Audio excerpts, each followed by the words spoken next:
LMU Community TV News, I'm Peyton McDaniel. And I'm Jansen Brown. A Claiborne County student is facing charges after authorities say she made a fake Facebook account and made clown-related threats to try and lock down Cumberland Gap High School. Authorities were notified Tuesday night about threats that told Cumberland Gap High School students not to go to school Wednesday because clowns are coming to your school. Just giving you a heads up, we are shooting it up. Claiborne County Sheriff David Ray was notified of the threat Tuesday night and had officers perform a sweep of the building and grounds before the start of school Wednesday. Ray said, "We take all threats seriously and will not permit students or anyone else to interrupt the education of our children. We will find them and prosecute them," end quote. The source of the threat was discovered Wednesday morning, and a juvenile female has been arrested and charged with disruption of a meeting or procession and is set to appear in Claiborne County Juvenile Court on September 28th.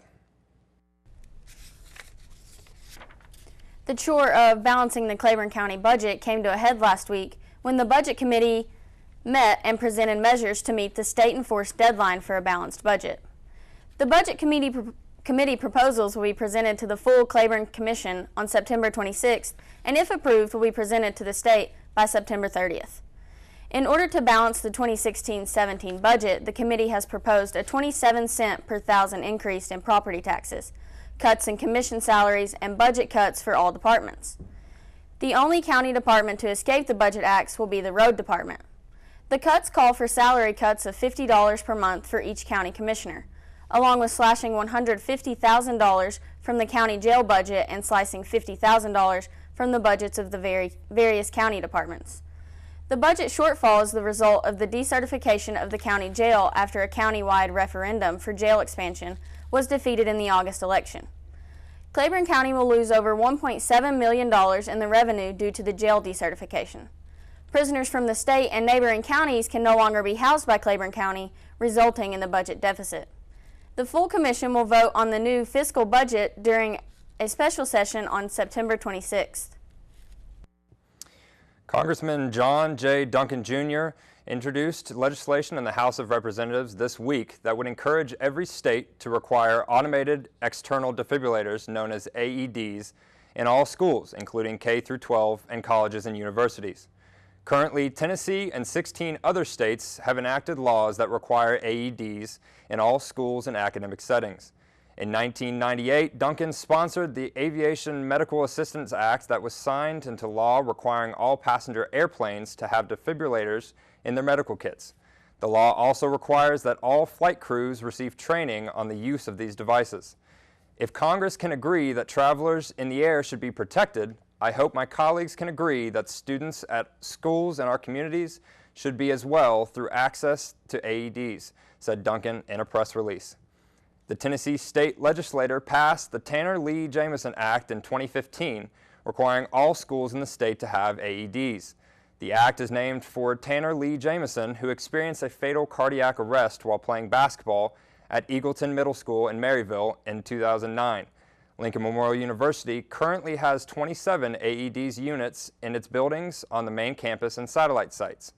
It is my hope that we can start hearing more stories about lives that are saved by access to AEDs instead of hearing stories about lives lost due to the lack of access, concluded Duncan. The Lincoln Memorial Medical Clinic has scheduled dates for students, faculty, and staff to get their annual flu shot. While recent summer-like temperatures may not have you thinking about the flu, winter weather and flu season are just around the corner. Although the general public may have a misconception about the flu virus itself, this is an untrue concept that the flu vaccination can give you the flu virus. Beth Vogel, a local pharmacist, says, "The flu shot can have certain side effects such as fever and soreness, which are common, but side effects are not symptoms. To help combat this, the Harrogate Clinic will offer flu shots at multiple locations. The LMU community can get these shots at 3 locations. Monday, September 26th, the Harrogate Clinic will offer flu shots from 1:30 to 3:30. Tuesday, September 27th, the DCOM Student Lounge will be set up from 1:30 to 3:30. And on October 4th, Avery Hall will be the site from 1:30 to 3:30. Employees and students must bring a copy of their insurance card and driver's license. More details are available on the LMU website. Community members can schedule an appointment for flu shots at the LMU Clinic in Harrogate and New Tazewell. LMU Community TV News will return after this break. What do we know about learning? It takes place beyond the pages of a book. We learn by exploring, by trying new things, by connecting, by sharing.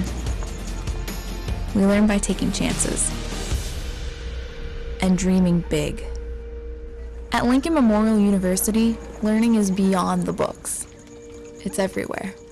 I'm a firefighter. A teacher. I'm a farmer. I'm a barber. A waitress. A mom. We're all part of your community. Every day we move in and out of each other's busy lives. It's easy to take for granted all the little moments that make up our everyday. Some are good, Others not so much. But that's life. It's when you experience a moment of uncertainty. Something or someone's behavior that doesn't seem quite right. These are the moments to take a pause. Because if something doesn't feel right, it's probably not. It's not about paranoia or being afraid.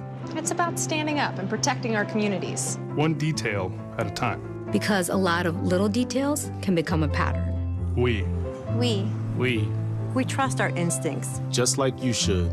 Because only you know what's not supposed to be in your everyday. So protect your everyday. If you see something suspicious, say something to local authorities.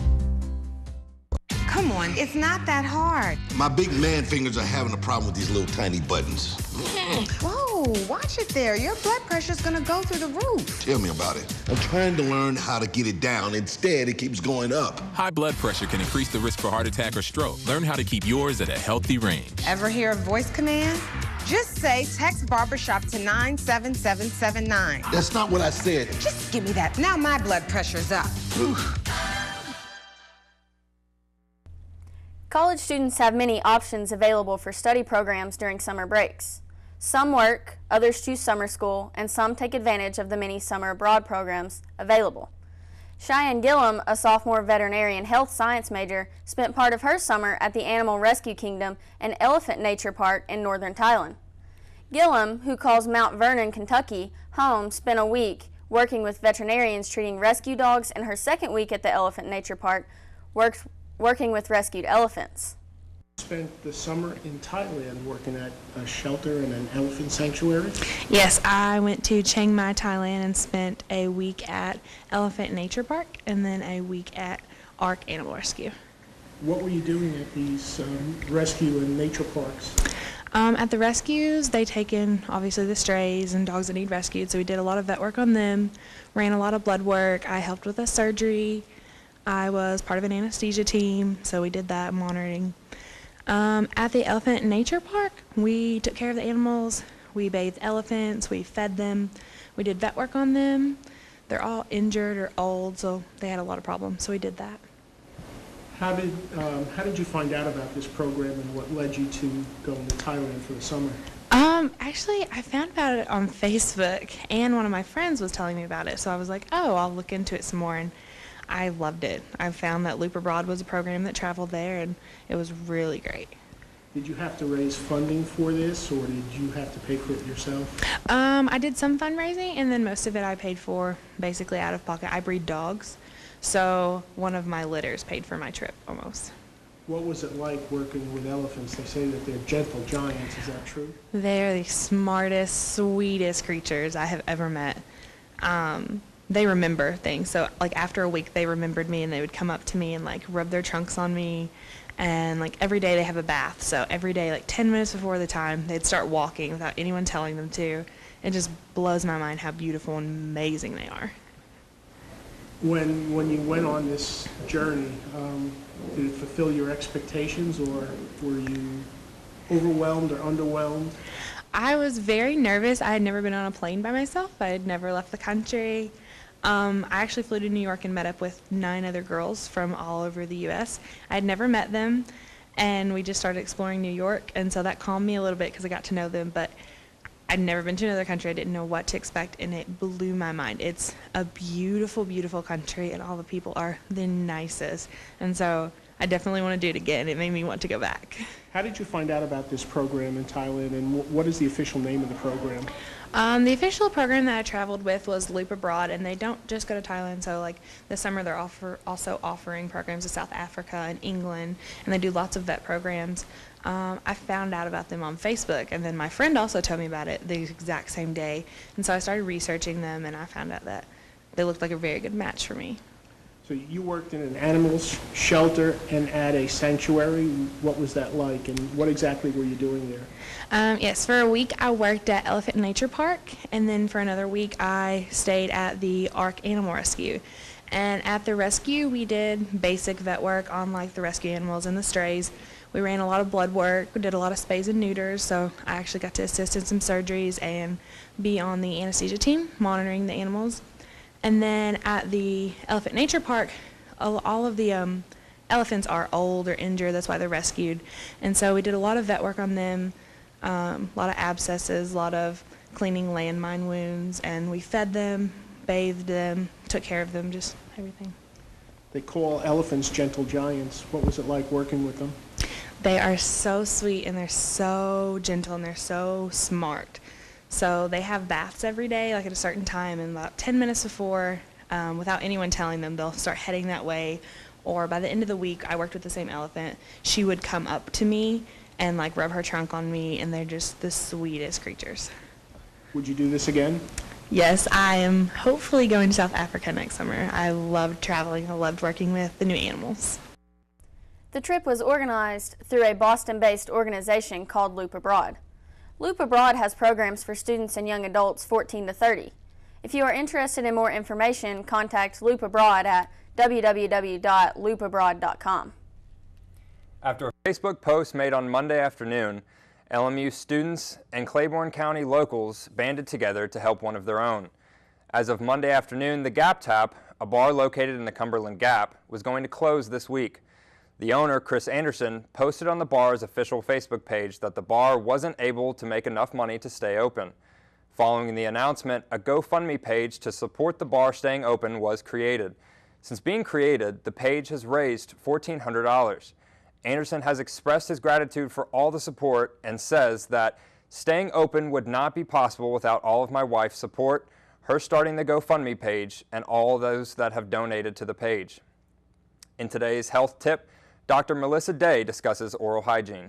Recently, we've talked a lot about prevention through nutrition and exercise, getting your routine health screenings, and smoking cessation. And so today is just going to be an extension of that, but more specifically, we're going to talk about oral hygiene. So your oral health has a lot to do with your overall health. More specifically, it can complicate the control of diabetes, cardiovascular disease, rheumatologic disorders, and even wound healing. So, like other parts of our body, our mouth has bacteria. And normally, when we brush or floss, it causes these tiny or micro abrasions in which the bacteria, which are mostly harmless, can have access to the bloodstream. Well, normally with good hygiene, with the proper defense system, our bodies just take care of that and keep the overgrowth of bacteria down. But with certain conditions and with improper oral hygiene, that bacteria can overgrow and complicate things. So certain conditions that cause your body to have a poor defense system or can make you resistant is like diabetes, cardiovascular disease, smoking, whether that's, or nicotine, whether that's smoking or chewing, to name a few. Even some medications like antidepressants, certain painkillers, certain decongestants can reduce saliva flow. And saliva is important because it helps to wash away the food, it helps to neutralize the acid the bacteria produce to, again, cut down on the overgrowth of the bacteria.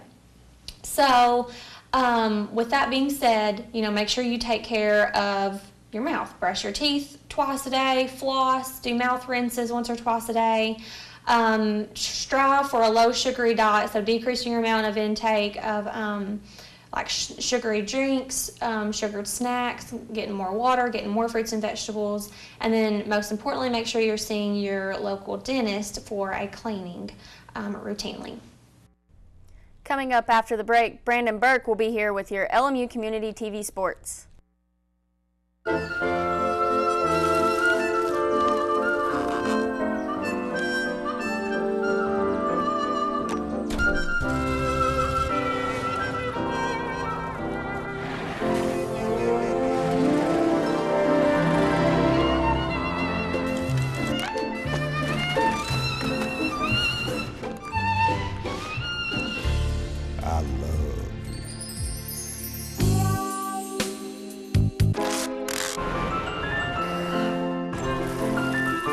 Strawberries? Okay.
Don't wait.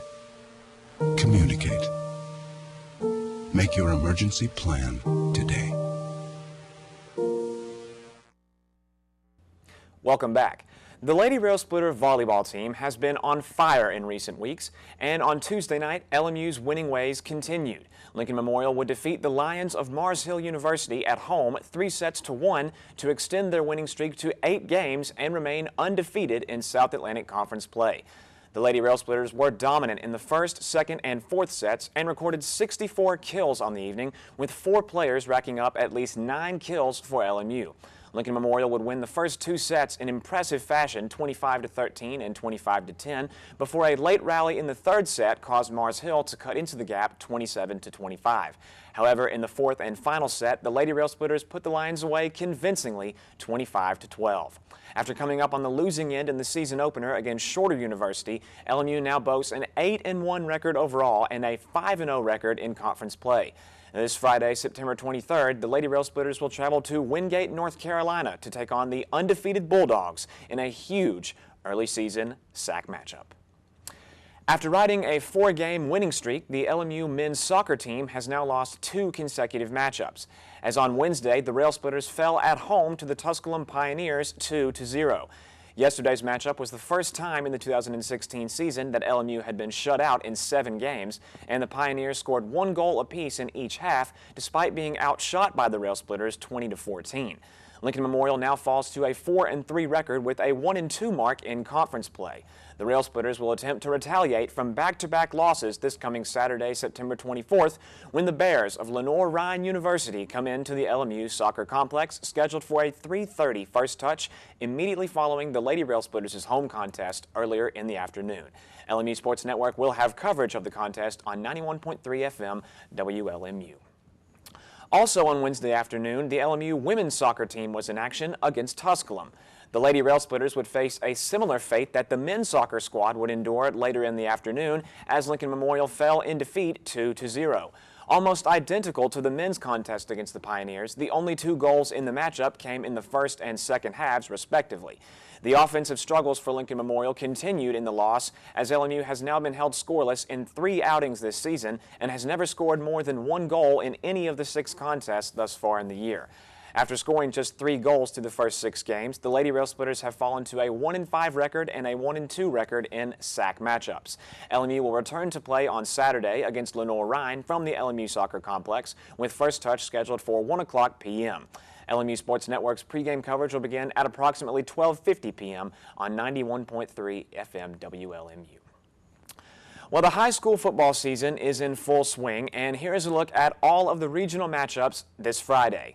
In Tennessee, the Cumberland Gap Panthers host the Pineville Mountain Lions in a battle of 1-3 teams. This is the Old Town Grill Game of the Week, with pregame coverage starting at 7 o'clock on 91.3 FM WLMU. The Claiborne Bulldogs travel to Granger County, looking to become over 500 in the 4th game of the year. Campbell County looks to stay undefeated as they travel to Cocke County.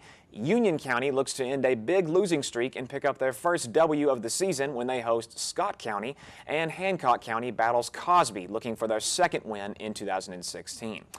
In Kentucky, Jellicoe travels to Lynn Camp in an important contest as both teams have only 1 loss thus far in the year. Millsboro is on the road at Harlan County, and the Bell County Bobcats are in their bye week. And lastly, in Virginia, Thomas Walker looks for their 2nd consecutive victory as the Pioneers host winless Eastside. Well, week 4 of the 2016 college football season is fast approaching, and with it will be loads of important games in the Southeastern Conference.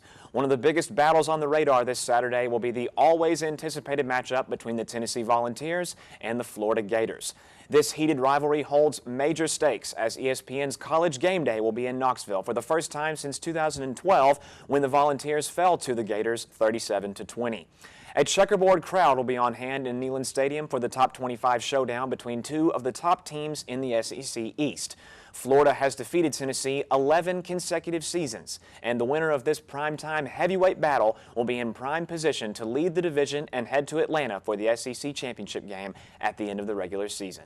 The Vols and the Gators will kick off at 3:30 p.m. on CBS. The Kentucky Wildcats finally emerged victorious last Saturday for the first time in 2016 over New Mexico State, and this Saturday, Mark Stoops' squad returns to SEC play to take on the Gamecocks of South Carolina. The game is set for a 7:30 kickoff on the SEC network, as Will Muschamp's Gamecocks are coming off a close contest versus East Carolina. This will be South Carolina's 3rd conference game in just 4 matchups, while Kentucky will be looking for SEC win number 1 following a big loss to Florida 2 weeks ago. That's all for sports this week, but stay tuned as more LMU Community TV news after this.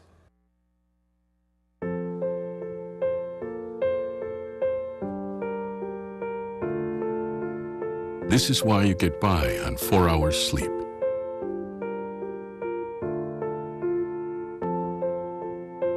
Why you took a second job. This is why you taught yourself how to fix the plumbing and spend hours juggling the bills.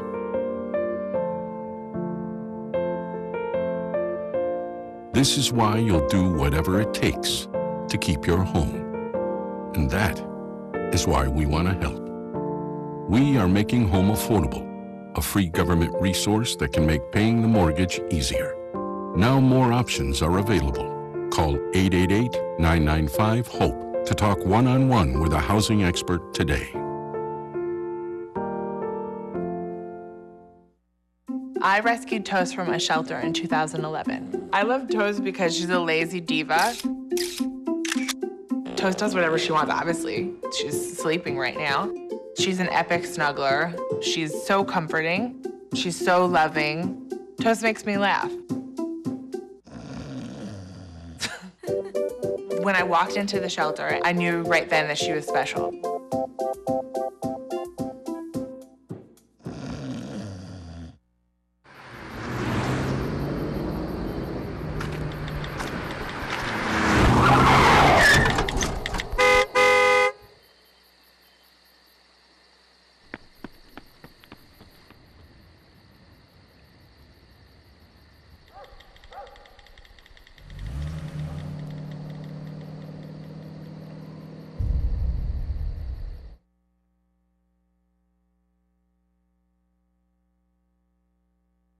Hello, I'm Joseph Lewis, bringing you all the latest information in the world of movies. Coming to theaters this weekend is The Magnificent Seven, a reimagining of a story with an extensive cinematic legacy, from 1960s Western classic starring Yul Brynner and Steve McQueen to the film that inspired it, 1954's Japanese epic Seven Samurai. This latest iteration is directed by Training Day's Antoine Fuqua, who sets his vision shortly after the Civil War, and his band of heroic outlaws is led by the considerable screen presences of Denzel Washington, Chris Pratt, Ethan Hawke, and Vincent D'Onofrio. Co-starring are Peter Sarsgaard, Haley Bennett, and Matt Bomer, and the screenplay is written in part by Nick Pizzolatto of HBO's True Detective. Also new to theaters this week is Storks, a new adventure from Warner Animation Group centered around Cornerstone, an enterprise specializing in baby delivery and comprised largely of the titular birds. After their production unit shuts down, one baby remains and grows up as an employee of this deeply bizarre corporation. Andy Samberg, Kelsey Grammer, Jennifer Aniston, Keegan-Michael Key, and Jordan Peele lead the voice cast, and the film is written and co-directed by Nicholas Stoller, previously responsible for Forgetting Sarah Marshall and Neighbors. The Magnificent Seven and Storks can be seen in theaters nationwide starting this Friday, September 23rd, and as always, be sure to check your local listings for special Thursday night screenings in the area. That's all for today in the world of movies. I'm Joseph Lewis. I'm Tyler Alb of 91.3 WLMU and LMU Community TV, and here's your concert calendar for the week of September 21st, 2016. Coming Saturday, September 24th, to the Bridgestone Arena in Nashville is Kanye West. Arguably the most influential person in hip-hop today, Kanye spent the past few years expanding his creativity beyond his music with an extremely successful clothing and shoe line. This tour is the St. Pablo Tour and is in support of his most recent album, The Life of Pablo. West performs the show from a moving stage that floats above the arena floor. The New York Post raved about Kanye's show, saying, "It's more than just a concert, it's an extravaganza of music and theater." With impressive visual elements combined with the music, Yeezy is sure to leave fans with a show they won't soon forget. I'm Tyler Out of 91.3 WLMU and LMU Community TV, and that's your concert calendar for this week. That is going to do it for this week's LMU Community TV News. Thank you for joining us. I'm Peyton McDaniel. And I'm Jansen Brown. Have a fantastic weekend.